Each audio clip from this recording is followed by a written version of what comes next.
हरे कृष्णा। तो आइए संध्याकालीन विशेष स्तुति में आप सबका स्वागत करते हैं। स्कंद 1 अध्याय 9 श्लोक नंबर 26। पुरुष स्वभाव विहितान् यथा वर्णाम यथाश्रमाम वैराग्य राग रागोपधिभ्यम अमनातोभ्यम लक्षणाम।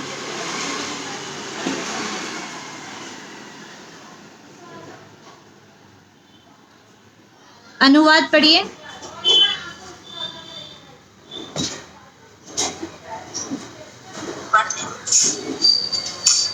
दृष्टि के पूछे जाने पर भीष्मदेव ने सर्वप्रथम व्यक्ति की योग्यता के अनुसार जातियों का वर्गीकरण, वर्ण तथा जीवन के आश्रमों का पूरा वर्णन किया। फिर उन्होंने क्रमबद्ध रूप से वैराग्य द्वारा निवृत्ति तथा आसक्ति द्वारा प्रवृत्ति नामक दो खंडों का वर्णन किया।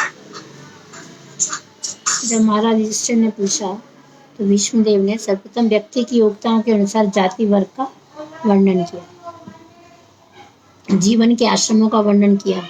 फिर उन्होंने क्रमबद्ध रूप से निवृत्ति तथा प्रवृत्ति, आना और जाना नामक दो खंडों का वर्णन किया। तात्पर्य श्री प्रभुपाद के द्वारा 4 वर्णों तथा 4 आश्रमों की अवधारणा जैसी स्वयं भगवान श्री कृष्ण ने भगवत गीता में प्रस्तुत की है, वह दिव्य गुणों को बढ़ाने हेतु जिससे वह अपने आध्यात्मिक स्वरूप को जान सके और तदनुसार वह बंधन से बद्ध जीवन से मुक्त होने का प्रयास कर सके। प्रायः सभी प्राणों में इस विषय का इसी भावना से वर्णन हुआ है और उसी प्रकार महाभारत के शांति पर्व में 60वें अध्याय से आगे भीष्मदेव द्वारा इसका विस्तृत वर्णन किया गया है। 4 वर्ण और 4 आश्रम कौन से हैं? 4 वर्ण और 4 आश्रम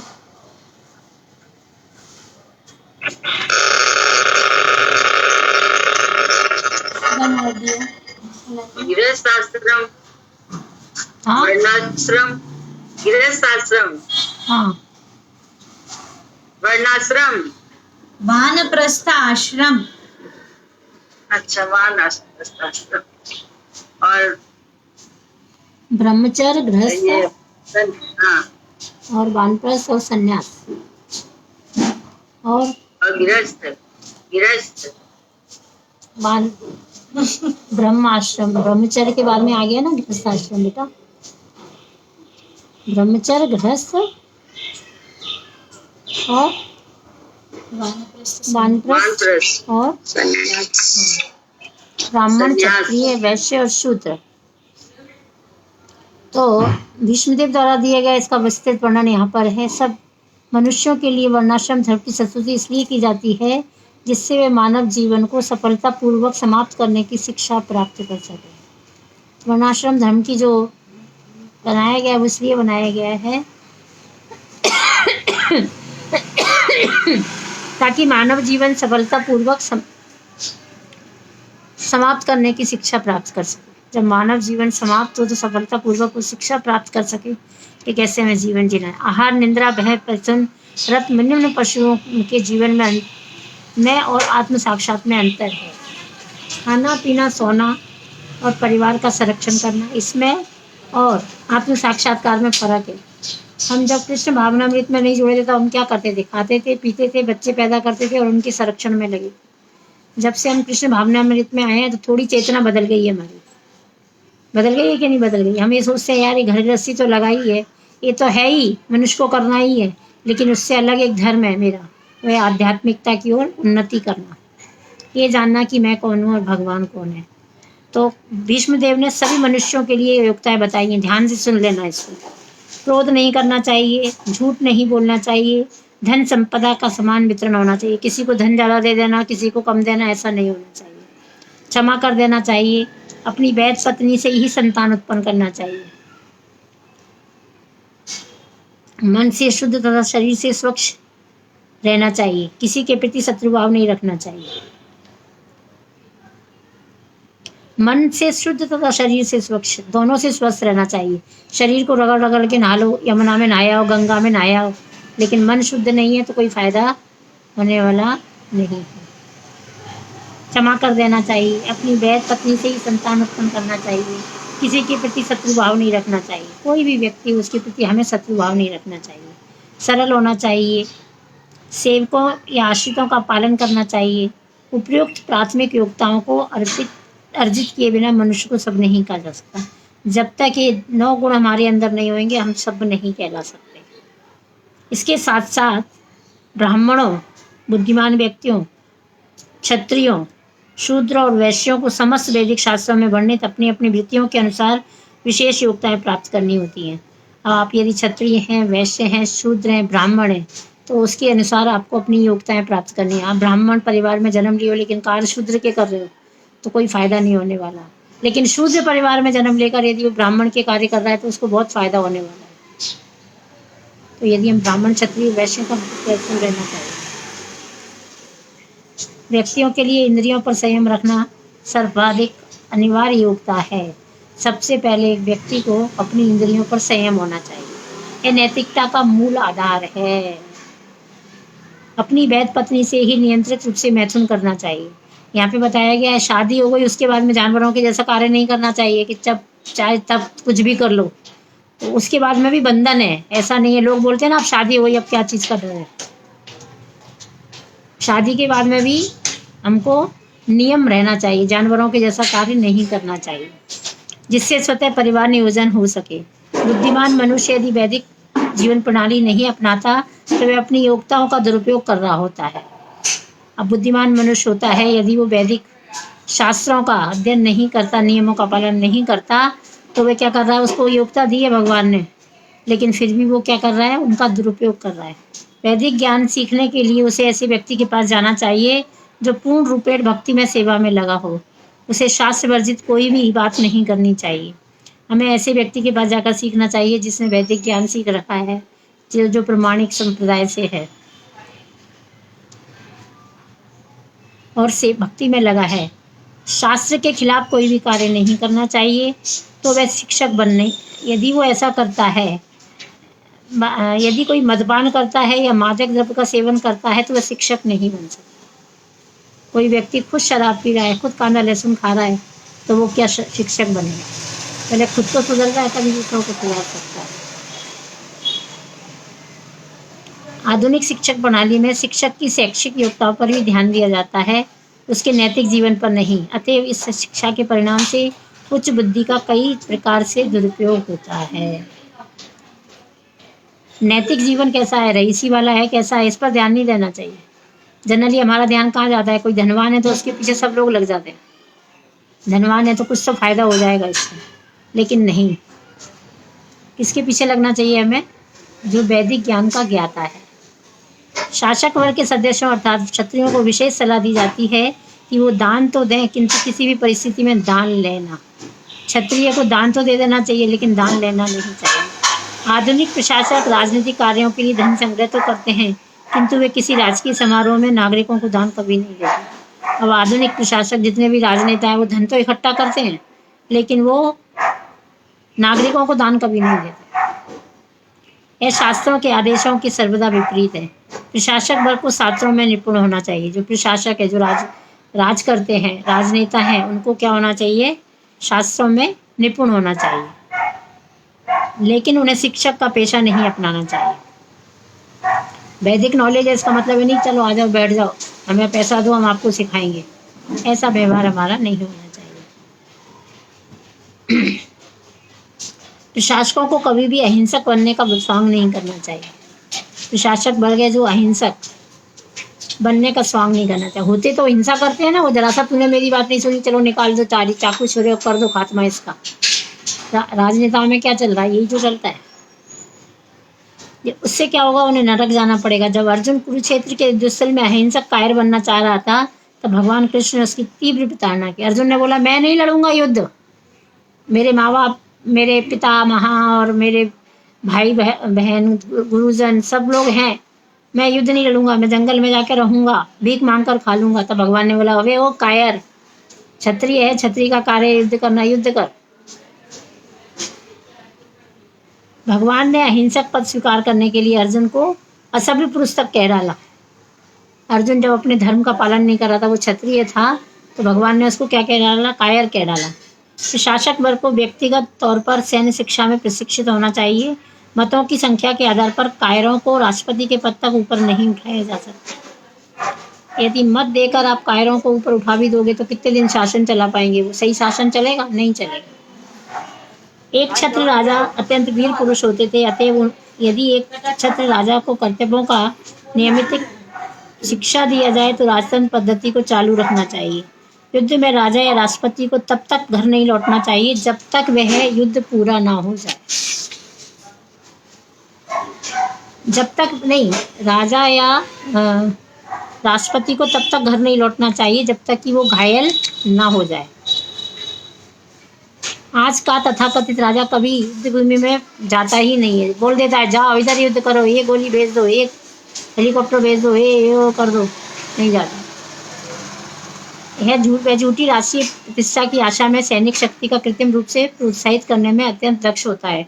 जैसे जैसे प्रशासक वर्ग वणिकों तथा श्रमों की टोली का रूप धारण करता है तो सरकार की सारी प्रणाली ही दूषित हो जाती है। और जैसे जैसे प्रशासक क्या करता है, वणिकों और श्रमिकों की टोली का रूप धारण करता है, टोली बना बना के भेजते हैं, तो सरकार की पूरी कार्यप्रणाली क्या हो जाती है? खराब हो जाती है। व्यापारी वर्ग के सदस्यों अर्थात वैश्यों को विशेष रूप से आदेश है कि वे गायों की रक्षा करें। व्यापार जो करते हैं उनका एक कर्तव्य बनता है कि वो गाय की रक्षा करें। गाय की रक्षा करने का अर्थ है दुग्ध उत्पादन अर्थात दही तथा मक्खन की वृद्धि, दूध बढ़े, दही बढ़े। व्यापारी वर्ग का मुख्य कर्तव्य है कृषि अथवा खाद्य सामग्री के वितरण के साथ ही वैदिक ज्ञान की शिक्षा प्रदान करें। ये व्यापारी वर्ग का कर्तव्य है कि कृषि और खाद्य तो दे ही दे, साथ में क्या करे? वैदिक ज्ञान की नॉलेज भी। जिस प्रकार क्षत्रियों पर प्रजा की सुरक्षा का भार सौंपा जाता है, उसी प्रकार वैश्यों पर पशुओं की शिक्षा का भार। जिस प्रकार क्षत्रियों पर क्या प्रजा की रक्षा सौंपी जाती है कि कोई युद्ध होगा तो क्षत्रिय आगे बढ़कर युद्ध करेंगे, उसी तरीके से वैश्यों पर पशुओं की रक्षा का भार सौंपा जाता है। पशु कभी भी वध किए जाने के लिए नहीं होते। पशु वध बर्बर समाज का ही एक लक्षण है। मनुष्य के लिए कृषि उत्पाद, फल तथा दुग्ध की पर्याप्त तथा अनुकूल खाद्य पदार्थ है। मानव समाज को चाहिए कि पशु सुरक्षा पर अधिक ध्यान दे। आजकल अपने घर को संभालने का करना है, पशुओं का नहीं, उनको संरक्षक करना चाहिए उनको। जब उसे औद्योगिक कार्य में लगा दिया जाता तो विभिन्न प्रकार के उद्योग कभी भी मनुष्य की अनिवार्य आवश्यकताओं चावल, गेहूं, धान्य, दूध, फल, तरकारी का उत्पादन नहीं कर सकते। मशीनों तथा मशीनी औजारों के उत्पादन की स्वार्थी वर्ग के लोगों को कृत्रिम रहन सहन को बढ़ावा मिलता है और हजारों लोग भूखे मरते हैं तथा अशांत बनते हैं। सभ्यता का है माना कह नहीं होना चाहिए। मशीन ज़्यादा यूज करते हैं और मशीनों के औजार यूज करते हैं तो सामान्य जो गरीब जनता होती है उसको नौकरी नहीं मिलती और वो बेरोजगार हो जाते हैं। तो इन मशीनों का उपयोग कम करके उनको सहायता करनी चाहिए।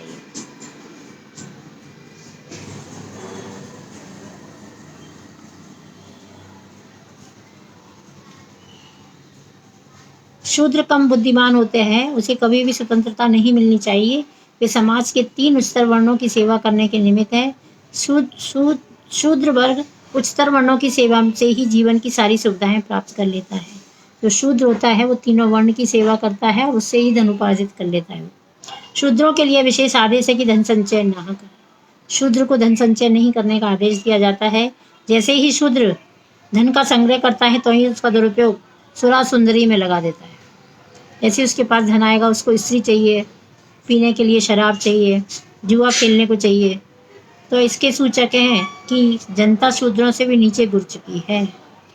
तो आजकल जो जुआ खेलते हैं, शराब पीते हैं, स्त्रियों के पीछे भाग रहे हैं, वो शूद्रों से भी नीचे गिर चुके हैं।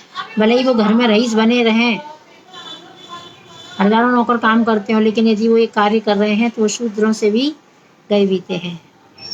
उन्हें अपने इस्तेमाल किए हुए पुराने वस्त्र दें। जो शूद्र होते हैं उच्च जातियों को चाहिए कि वो शूद्रों को अपने पहने हुए वस्त्र दें। शूद्र अपने मालिक को तब भी ना छोड़े जब वह व्रत तथा आसक्त हो जाए, और मालिकों को चाहिए कि वे सेवकों को सभी प्रकार से संतुष्ट रखें। तो जो उच्च वर्ग होता है उनको चाहिए, शूद्रों को चाहिए कि वो भले ही बीमार हो, कुछ भी हो, लेकिन उनको नहीं छोड़ना चाहिए। और बड़े लोगों को चाहिए कि वो शूद्रों को ना छोड़ें, अंत समय तक उनका साथ देते रहें। किसी भी यज्ञ के पूर्व सर्वप्रथम शूद्रों को प्रचुर भोजन तथा वस्त्र का संतुष्ट किया जाना चाहिए, और कोई भी घर में कार्य हो तो सबसे पहले शूद्रों को दिया जाना चाहिए। शूद्र यदि प्रसन्न हो गया तो आपका कार्य प्रसन्न हो गया, लेकिन अपन सबसे पहले किसको देते हैं? ब्राह्मण को देते हैं, शूद्र को नहीं देते।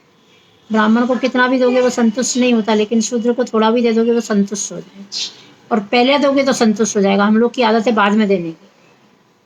बच्चा तो है ही, बजाय जब आप खाना खाने बैठ रहे हो उसी समय उसकी प्लेट लगा के दोगे तो उसको ज़्यादा खुशी होगी कि मेरे को अपने साथ खिला रहे हैं, और जब बाद में दोगे तो बोलेगा बच्चा खुचा दे देते। भले ही आप उसको बच्चा खुचा नहीं देते, आप बनाते हो उसके लिए, तो अभी बोला तो यही जाएगा बच्चा खुचा देते हैं।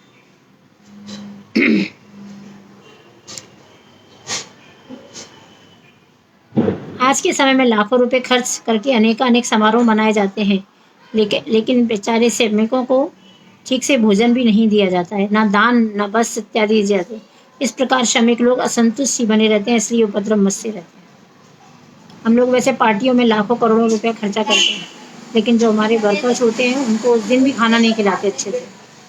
उनको भी प्लेट लगा के दे देना चाहिए कि भैया 1000 लोग खा रहे हैं, 1500-1200 हो जाएंगे और क्या।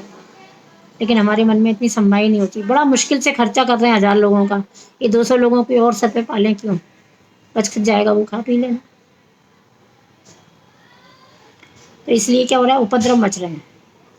एक प्रकार से ये वर्ण विभिन्न वृत्तियों के वर्गीकरण है, और आश्रम वर्ण आत्म साक्षात्कार के पथ पर क्रमक प्रकृति है। दोनों परस्पर संबंधित हैं और एक दूसरे पर निर्भर है। आश्रम धर्म का मुख्य उद्देश्य ज्ञान तथा वैराग्य जागृत करना है। ब्रह्मचारी आश्रम भावी जीवन के लिए प्रशिक्षण स्थल है। इस आश्रम में शिक्षा दी जाती है कि संसार के जीवों का वास्तविक आवास नहीं है। इस संसार में हम आए जरूर हैं, लेकिन यहाँ परमानेंट रहने वाले नहीं है, हम टेम्परेरी हैं। बद्ध जीव व बंधन के अंतर्गत पदार्थ की बंदी है, अतएव आत्म साक्षात्कार ही जीवन का अंतिम लक्ष्य है। जो आत्म साक्षात्कार है वही हमारे जीवन का अंतिम लक्ष्य है, लेकिन हम हमारे अंतिम लक्ष्य को भूल रहे हैं।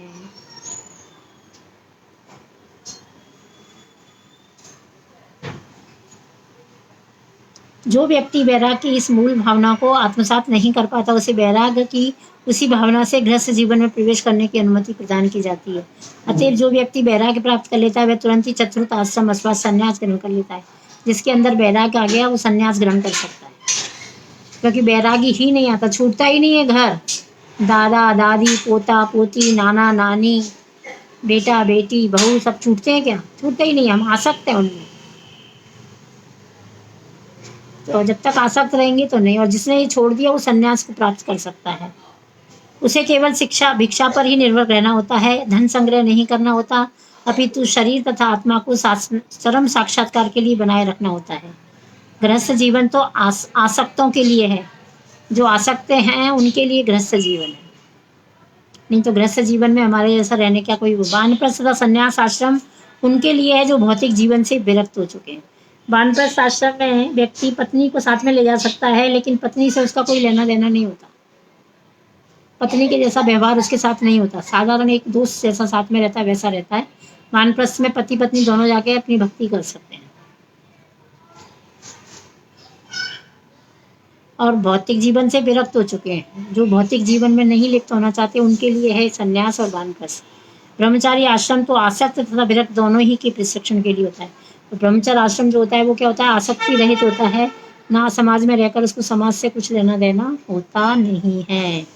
तो ये आसक्त और विरक्त दोनों का ही प्रशिक्षण केंद्र है। यहाँ पर आसक्ति भी सिखाई जाती है और विरक्ति भी सिखाई जाती है। मजेदार है कि नहीं भीष्म देव की शिक्षा? अब बताइए, इतनी सारी शिक्षाएं, इन शिक्षाओं में से हम कितनों का पालन करते हैं? पता सब है, मैंने जो बात बताई कोई नई नहीं है, बस थोड़ा अपने अंदर बदलाव लाना है।